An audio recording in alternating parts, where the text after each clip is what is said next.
నమస్తే. మనం తింటున్నది నిజమైన పన్నీరేనా లేకపోతే నకిలీదా అనే అనుమానం వచ్చేలాగా హైదరాబాద్లోని కొన్ని హోటళ్లు వ్యవహరిస్తున్న తీరుని బట్టి చూస్తే అర్థమవుతుంది.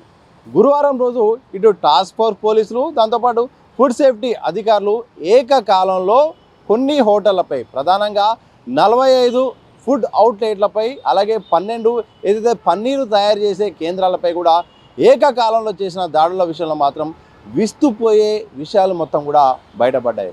ఏకంగా 825 కేజీల నకిలీ పన్నీర్ బయటపడింది. దీంతో ఒక్కసారిగా అధికారులు కూడా షాక్ గురవాల్సిన పరిస్థితి కూడా కనిపిస్తుంది.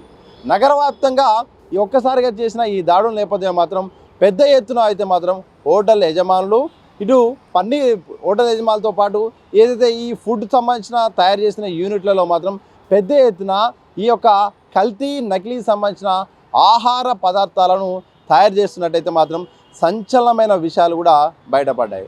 వాస్తవానికి ఈ యూనిట్లు చాలా వరకు అయితే మాత్రం ఇటు లైసెన్స్ తీసుకోవాల్సిన అవసరం ఉంటుంది, తప్పకుండా ప్రతి ఒక్కటి కూడా పర్మిషన్ తీసుకోవాల్సిన అవసరం ఉంటుంది. కానీ చాలా వరకు అయితే మాత్రం ఈ ఫుడ్ యూనిట్లు అయితే మాత్రం ఎలాంటి పర్మిషన్ తీసుకోకుండా నకిలీ సంబంధించిన కల్తీ సంబంధించిన పన్నీర్ తయారు చేస్తున్నాయి. దాంతోపాటు ఇతర చీజ్ అలాగే ఇతర పిండి పదార్థాలు కూడా తయారు చేస్తున్నట్టు కూడా పెద్ద ఎత్తున కూడా తనిఖీలో బయటపడింది.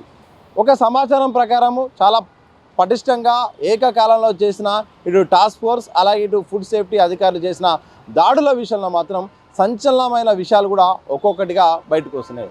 మొత్తానికి పన్నీర్ విషయానికి వస్తే మాత్రం ప్రధానంగా పన్నీర్ గట్టిగా ఉండడానికి బరువుగా ఉండడానికి స్టార్క్ను వాడడం, అలాగే ఇదే సందర్భంలో ఇటు క్వాలిటీ లేకుండా సింథటిక్ పాలను వాడడం, ఎలాంటి అంటే పాడవకుండా ఉండడానికి రసాయనాలు వాడడం, ఇలా రకరకాల పదార్థాలు వాడి ఈరోజు ప్రజల అనారోగ్యానికి ఈరోజు మొత్తం ఆర్థికంగా నష్టపోవడానికి ఇటు ప్రాణాల మీదకి వచ్చేలాగా మాత్రం ఈరోజు ఏదైతే ఈ ఫుడ్ సంబంధించిన బిజినెస్ నడిపిస్తున్నారో వాళ్ళ ఒక తీరు వల్ల కూడా ఈరోజు ప్రజలకు ప్రాణాలకు ఆరోగ్యానికి ముప్పుగా మారిన పరిస్థితి కనిపిస్తుంది.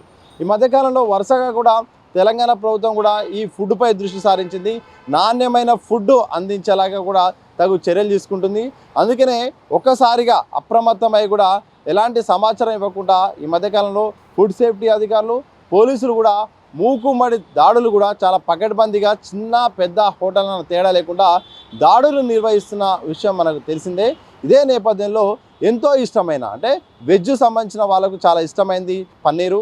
ఇలాంటి పన్నీర్ విషయంలో మాత్రం మనం తింటున్నది నిజమో కాదో అని తెలుసుకునేలాగా ఈ యొక్క తాజాగా బయటపడ్డ విషయాలను బట్టి చూస్తే అర్థమవుతుంది. ఏకంగా 825 కేజీల వరకు నకిలీ పన్నీర్ బయటపడిందంటే ఏ స్థాయిలో ఇక ఈ యొక్క కల్తీ నకిలీ సంబంధించిన పన్నీర్ తయారవుతుందో అర్థం చేసుకోవచ్చు. ఈ పన్నీర్తో పాటు ఇక చీజు అలాగే ఇటు తిండి పదార్థాలు చాలా వరకు కూడా మొత్తం కూడా ఒక్కసారిగా కూడా బయటపడడంతో రసాయనాలకు సంబంధించినవి కుళ్ళిపోయిన సంబంధించిన పదార్థాలు కూడా ఒక్కొక్కటిగా బయటపడడంతో ఆశ్చర్యాన్ని గురి చేస్తుంది. ప్రధానంగా ఎంతో పేరు మోసిన హోటళ్ళే కూడా ఇలాంటి చర్యలకు పాల్పడడం కూడా అధికారులను అలాగే సాధారణ ప్రజలను కూడా ఆశ్చర్యానికి గురి చేస్తుంది. ఏదేమైనప్పటికీ పన్నీర్ అంటే చాలా ఇష్టమైనది, రకరకాల పదార్థాలు కూడా పన్నీర్ చేస్తారు. కానీ చాలా స్పష్టంగా ఒక్కసారిగా ఒక్కొక్కటి కూడా బయటపడడంతో అసలు పన్నీర్ మనం తింటున్న నిజమా కాదా అనే ఒక డౌట్ వచ్చేలాగా కూడా కనిపిస్తోంది.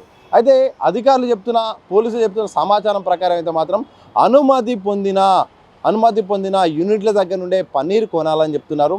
పన్నీర్ చాలామంది యథేచ్ఛగా నకిలీగా తయారు చేస్తున్నారు, అలాగే సింథటిక్ పాలతో తయారు చేస్తున్నారు.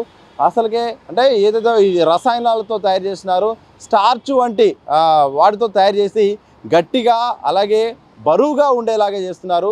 అలాగే నీరు కూడా ఎక్కువగా ఉపయోగించి కూడా బరువు వచ్చేలాగా కూడా చేస్తున్నారు.